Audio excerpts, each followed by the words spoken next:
The Police Department Transit Bureau K-9 Unit held their graduation ceremony on Tuesday, October 29, 2019. In a heartfelt ceremony, 16 officers and their K-9 partners graduated.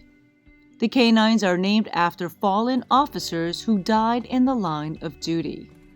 Good morning, everyone. Great turnout here today. This is fantastic.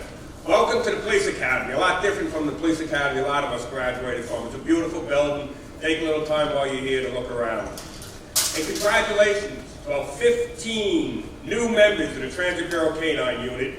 And congratulations to the New York City Correction Officer who also trained with us. K-9 stands for safety and special training to protect people. And the K-9 graduation dog and office handler are considered one unit and partners. The K-9 partner goes home with their handler. The incorporation of K-9s began in the 1980s in New York City as crime was at an all-time high. To help fight against crime in New York City, transit police chose to use dogs with 12 officers, then known as the Dirty Dozen. The K-9 subway patrol was very valuable to bring down crime in the subways. It grew from 12 to 50 officers with K-9s. The unit had combined with the New York City Police. However, the NYPD saw a need to create a separate unit in 2006. The Transit Bureau K-9 Unit was developed to be the first response to protect and recognize danger. The commanding officer of the Transit Bureau K-9 Unit, Lieutenant John Pappas, has been an integral part of this history, creating, spearheading, and developing the separate K-9 unit that exists today. One of the reasons I was chosen to start this unit 14 years ago, it's not because I knew anything about dogs, it was because of my Greek work ethic. Greeks are known in this department and throughout the world as being hard workers. It should be no surprise to anyone that they work hard at all hours of the day or night, and it took a lot of effort to get this unit to where it is today, where we're the largest K-9 unit ever in the history of the police department and the largest mass transit K-9 unit in the United States, in the Western Hemisphere actually. It took 14 years for us to get here, but we're here now, and it's a lot of work.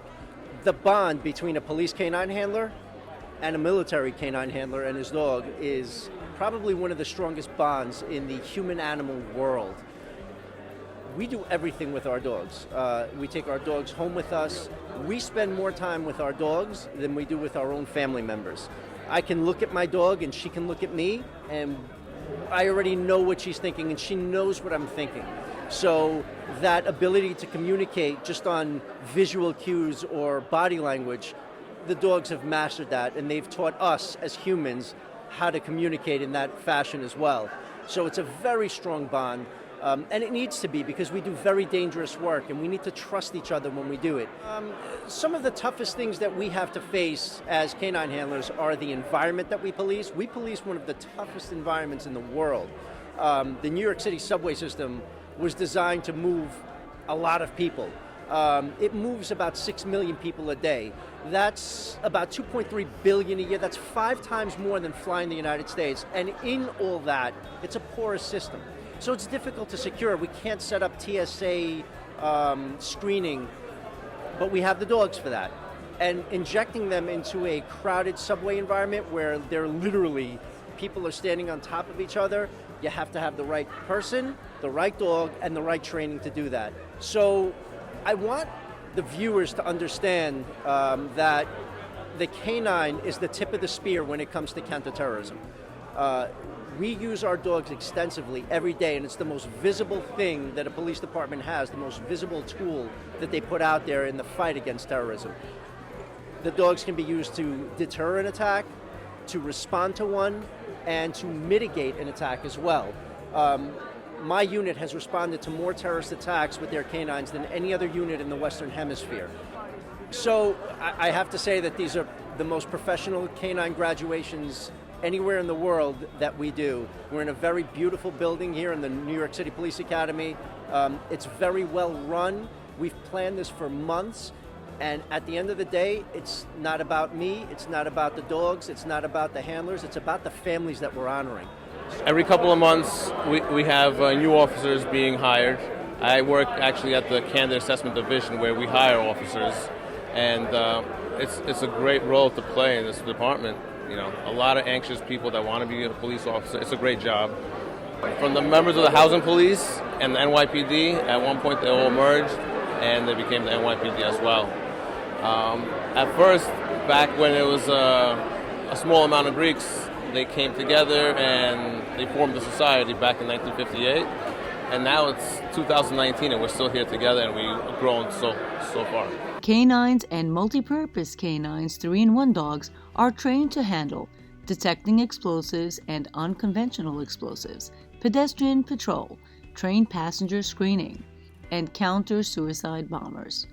This department was the first to certify canine teams for the State Department and had the first female police officer handlers and canines. This department also provides continuous medical care and nutrition to retired canines.